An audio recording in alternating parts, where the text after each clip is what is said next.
Hello दोस्तों, welcome to my channel learn with RR. आज मैं आप लोगों को नेक्स्ट टॉपिक डिक्शनरी के बारे में बताऊंगा, जो कि तीसरा डाटा स्ट्रक्चर है पाइथन में। So let's start. डिक्शनरी क्या होता है? जैसा कि आप लोग इंग्लिश में जानते होंगे, डिक्शनरी में जैसे हम लोग किसी वर्ड का मीनिंग जानना चाहते हैं तो उसका डेफिनेशन मिलता है। सिमिलर वे में ये डिक्शनरी भी काम करता है। इसमें क्या होता है, डिक्शनरी कंसिस्ट ऑफ की वैल्यू पेयर। ओके, की और वैल्यू का पेयर होता है। तो की जो होता है दोस्तों, ये जो होता है यूनिक होता है, यूनिक इन नेचर। और वैल्यू जो होता है, उस की का वैल्यू होता है, मतलब की के रिस्पेक्ट में कुछ वैल्यू होगा। ठीक है, तो ये फर्क है। अब चलिए कि डिक्शनरी को डिफाइन कैसे करते हैं। ठीक, तो डिक्शनरी को डिफाइन करने के लिए सिंपली हम लोग, जैसे सपोज आपको यूज़र के बारे में जानना है। ठीक, अब यूज़र मैं डाला और इसमें कर्ली ब्रैकेट का यूज करते हैं डिक्शनरी को करने के लिए, क्रिएट करने के लिए। ठीक, मैंने एंटर कर दिया। अब देखिए, सपोज मैं मैं अपने बारे में जैसे एक लिस्ट बनाना चाहता, तो मैं नेम डाला। ठीक, नेम, नेम में क्या है, मैं कोलन डालेगा। नेम, ये क्या है, की है। कोलन डाला, कोलन में मैं डाल दिया राकेश। ठीक, कॉमा, फिर एच, मैं अपना यूज़र का डिटेल डाल रहा हूँ। एच, एच कितना है, सपोज 28 6, कॉमा, फिर प्लेस। इस तरीके से आप डाल सकते हैं। इधर जो नेम एज प्लेस है, ये यूनिक है, तो ये क्या है, ये की को रिप्रेजेंट कर रहा है। प्लेस में हैदराबाद, हैदराबाद। ठीक है, ऐसे। वर्क, सपोज वर्क में कुछ भी डाल दीजिए, रेगुलर एम्प्लॉय। ठीक है, ऐसे मैं डाल दिया रेगुलर एम्प्लॉय। अब ये मेरा डिक्शनरी क्रिएट हो गया दोस्तों। तो इसमें क्या हो गया, जैसे नेम एज प्लेस और वर्क जो हुआ, ये हो गया की को रिप्रेजेंट कर रहा है। और इधर जो कोलन के बाद वाला है, वो करस्पॉन्डिंग उसका वैल्यू रिप्रेजेंट कर रहा है। अब अगर आप प्रिंट करते हैं इसी यूज़र को, तो आप देखिएगा सेम आएगा। देखिए, सेम वे में नेम राकेश आया ना। अगर आपको इसका टाइप देखना है कि टाइप क्या है, तो टाइप चेक कर सकते हैं। सेम टाइप लिख के तो आपको डिक्शनरी लिखा आएगा। इसका टाइप डिक्शनरी। देखिए, डिक्ट, डिक्ट का मतलब शॉर्ट फॉर्म है डिक्शनरी का। ठीक है, तो ये जो आप लोग को सबसे ज़्यादा यूज़ आने वाला है, ये डिक्शनरी थिंग, क्योंकि आपको हर रियल टाइम एप्लीकेशन में एक्चुअल डाटा सेट के साथ अगर आपको कुछ ऑपरेशन करना है, तो आपको डिक्शनरी का यूज़ करना पड़ेगा। ठीक है, अब सपोज आपको एक मेथड ये है क्रिएट करने का, कर्ली ब्रैकेट के अंदर आप डाल दीजिए। दूसरा मेथड क्या है, दूसरा मेथड भी मैं बताता हूँ। इसको मैं क्लोज कर दिया, कमेंट कर दिया। दूसरा मेथड, सपोज यही यूज़र मुझे क्रिएट करना है, तो आप डिक्ट वर्ड का यूज कर सकते हैं। ठीक है, डिक्ट वर्ड का यूज करके आप इसके अंदर भी की वैल्यू पेयर आप डाल सकते हैं। की वैल्यू पेयर कैसे डालिएगा, तो चलिए मैं आपको बताता हूँ। तो अभी पहले यूज़र डाला। ठीक, अब इसमें क्या है, की वैल्यू पेयर मुझे डालना है। तो की वैल्यू पेयर के लिए मैं टपल का यूज करूँगा। और इस टपल में मैं जैसे ये डाल दिया, नेम कोलन राकेश। ठीक है, एक एक मेरा ये हो गया की वैल्यू पेयर। हम टपल में स्टोर कर रहे हैं की वैल्यू पेयर। एज, एज हो गया आपका 27। फिर प्लेस, प्लेस में डाला था हैदराबाद, हैदराबाद। ठीक है, चलिए इतना ही मैं रखता हूँ फिलहाल। ये मैंने यूज़र के बारे में ये सारे इंफॉर्मेशन मैंने डाल दिए। अब क्या है, अच्छा ये एरर क्यों आ रहा है, वाज नॉट क्लोज्ड बाइलेंस। एक मिनट, ये मेरे को शायद ऐसे नहीं, कॉमा,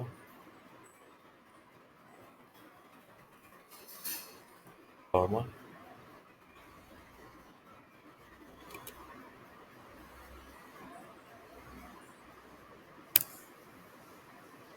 अभी भी एरर आ रहा है।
दूसरा मेथड है दोस्तों, तो लेट्स, अब हम लोग दूसरा मेथड देखते हैं कैसे हम लोग क्रिएट करेंगे डिक्शनरी। तो दूसरा मेथड हम लोग टपल के मदद मदद से करेंगे। जैसे एक पैरेंथेसिस डाला, अब टपल, ये पैरेंथेसिस हम लोग पता है टपल में हम लोग यूज करते थे। अब यहाँ पे सेम चीज मैं स्टोर कर दूंगा, नेम कोलन, नेम कोलन, मैं यहाँ पे नेम कॉमा, यहाँ पे मैं डाल दूंगा राकेश। ठीक है, एक कॉमा सेपरेट करके दूसरा की वैल्यू पेयर एज, एज में डाल दिया 26। यहाँ पे कोलन का यूज नहीं करना है, टपल में कॉलम का यूज नहीं करता है ना। फिर मैं डाल दिया प्लेस हैदराबाद, हैदराबाद। इस तरीके से मैं इसको, ये मैं लिख लिया तीन चीज की वैल्यू पेयर में टपल के फॉर्म में। अब मैं इसको, अगर इसको हमको प्रिंट करना है डिक्शनरी के रूप में, तो क्या करेंगे, प्रिंट डिक्ट वर्ड यूज कीजिएगा। डिक्ट, डिक्ट शॉर्ट फॉर्म है डिक्शनरी का, और इसके आगे जो भी आपने वेरिएबल बनाया था यूजर। अब इसको आप प्रिंट करके देखिए, ये देखिए टपल बना, ये डिक्शनरी क्रिएट कर दिया। Name Rakesh, age 26, place Hyderabad. तो एक ये मेथड है कि आप टपल में आप की वैल्यू पेयर में आप स्टोर कर लीजिए अपना जो भी यूज़र इंफॉर्मेशन है, और उसको डिक्ट आगे लगा के, डिक्ट क्लास है, और उसको लगा के उस वेरिएबल का नाम आप डाल के कर सकते हैं। तो एक ये मेथड है। अब सपोज आपको की को एक्सेस करना है डिक्शनरी में, तो कैसे करेंगे, मैं ये वाला एग्जांपल को अभी कॉपी कर लेता हूँ। ठीक है, इस एग्जांपल को मैं कॉपी कर लूँगा और यहाँ पे प्रिंट करूँगा। ठीक, ये मेरे को अब की को खाली हम लोग को प्रिंट करना था, प्रिंट की के करस्पॉन्डिंग वैल्यू। तो जैसे देखिए यूज़र और स्क्वायर ब्रैकेट के अंदर आपको की का नाम डाल देना, जैसे नेम, यूज़र का नाम क्या है, तो ये प्रिंट कर देगा। देखिए राकेश, ठीक है। तो आपको ये याद करने में आसान होगा यूज़र का एज क्या है। रियल टाइम एप्लीकेशन में बहुत ज़्यादा काम आएगा। एज 27 है, तो देखा है यहाँ पे। अब आप बोल सकते हैं कि ये काम तो हम लिस्ट की मदद से भी कर सकते थे, या तो लिस्ट की मदद से दोस्तों आपको वो सीक्वेंस याद रखना पड़ता है ना, कि ये सीक्वेंस में है। बट यहाँ पे तो ये ऑर्डर लिस्ट में है नहीं, आप कोई भी, आप सिर्फ नाम से आप इसको कॉल कर सकते हैं, आपको सीक्वेंस याद करने का जरूरत नहीं है। इसी कारण इसको डिक्शनरी को अनऑर्डर बोलते हैं, और लिस्ट और टपल को सीक्वेंस सीक्वेंस ऑर्डर में बोलते हैं। ठीक है, लिस्ट और टपल सीक्वेंस ऑर्डर फॉलो करता है, ये कोई ऑर्डर फॉलो नहीं करता है। इस कारण हम लोग रियल टाइम एप्लीकेशन में डिक्शनरी का यूज़ करते हैं।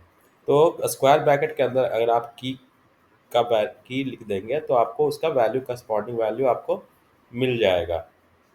अब देखिए अगर आपको सारा की चाहिए इस यूज़र का डिक्शनरी का तो क्या करेंगे, फॉर लूप यूज़ कीजिएगा। ठीक है, की या कुछ भी वेरिएबल ले लीजिए, for I in user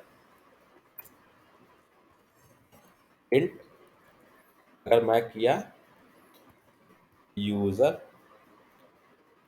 comma आई तो क्या आएगा, ये सारा मेरा ये दे देगा। देखिए ये क्या कर रहा है, मेरा वैल्यू दिया। अगर मैं यूज़र कॉमा आई हटा के आई सिर्फ प्रिंट करूँगा तो ये खाली की मेरा देगा। देखिए नेम एज प्लेस वर्क। अब आपको चाहिए कि करस्पॉन्डिंग आना चाहिए कि नेम के बाजू में राकेश ऐसे न्यू न्यू लाइन में, तो क्या करेंगे, कुछ नहीं, नेम है, आपको जैसे मैंने प्रिंटिंग करने का तरीका बताया ही था, सिंपल फॉर्मेटेड प्रिंटिंग सबसे आसान होता है, यूज़ कर लीजिए। कर्ली ब्रैकेट के अंदर मैं आई लिखा, नेम। अब यहाँ पे आपको एरो इक्वल टू डालना है तो इक्वल टू डाल दीजिए, और यहाँ पे अगर वैल्यू चाहिए तो यूज़र के अंदर ये की का वैल्यू डाल दीजिए। ये आई क्या है, की रिप्रेजेंट कर रहा है, यूज़र आई।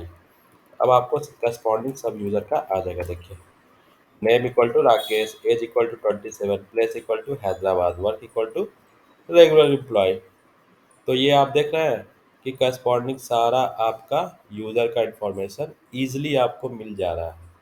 अब ये ज़रूरी नहीं है कि आपको की का वैल्यू हमेशा हम स्ट्रिंग फॉर्म में ही दें, आप यहाँ पे नंबर भी स्टोर कर सकते हैं तब, बट बेटर अप्रोच रहता है कि हम लोग किसी स्ट्रिंग के फॉर्मेट में ही डिक्शनरी को यूज़ करें।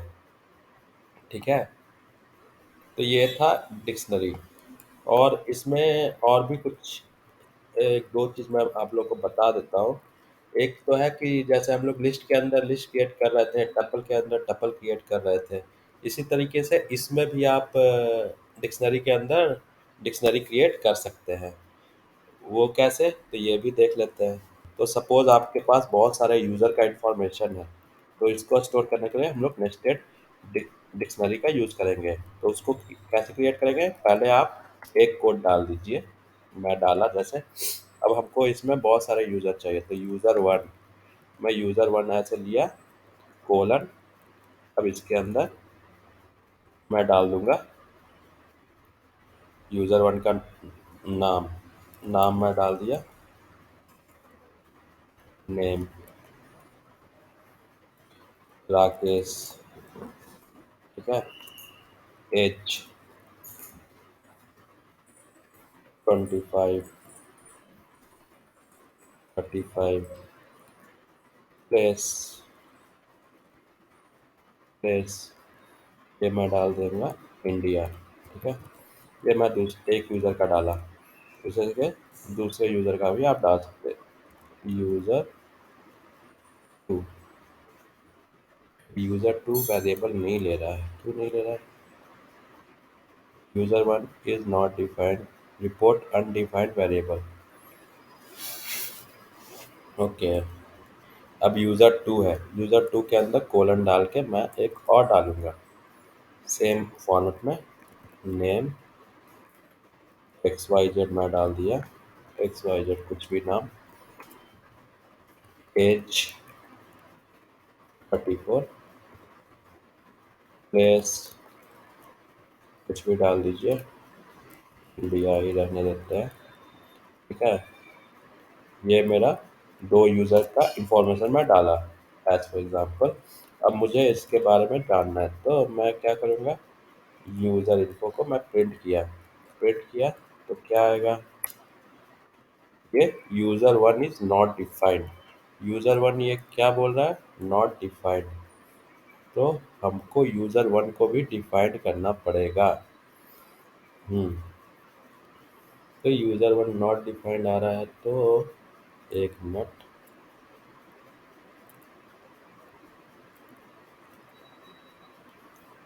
यूज़र वन नॉट डिफाइंड क्यों आ रहा है, ओके, यहाँ पे मुझे इसको स्ट्रिंग बनाना पड़ेगा।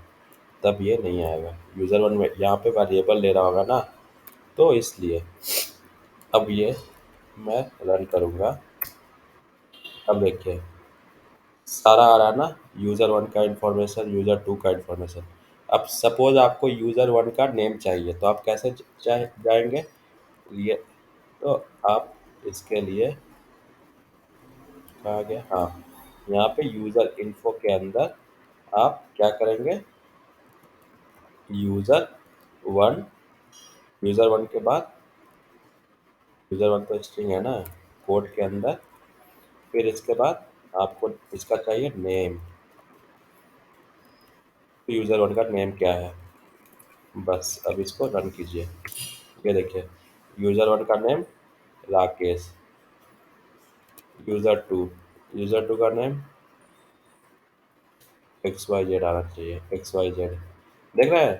तो इस तरीके से आप ये डिक्शनरी का यूज़ बहुत ज़्यादा होता है रियल टाइम एप्लीकेशन में। आप लोग और भी बहुत कुछ ट्राई कर सकते हैं। बेसिक मैंने आप लोगों को बता दिया कि ये डिक्शनरी को कैसे यूज़ करते हैं नेस्टेड और इसमें। ओके, अगर ये वीडियो आप लोग को अच्छा लगा होगा तो प्लीज़ मेरे चैनल को लाइक शेयर सब्सक्राइब कीजिए। Bye bye.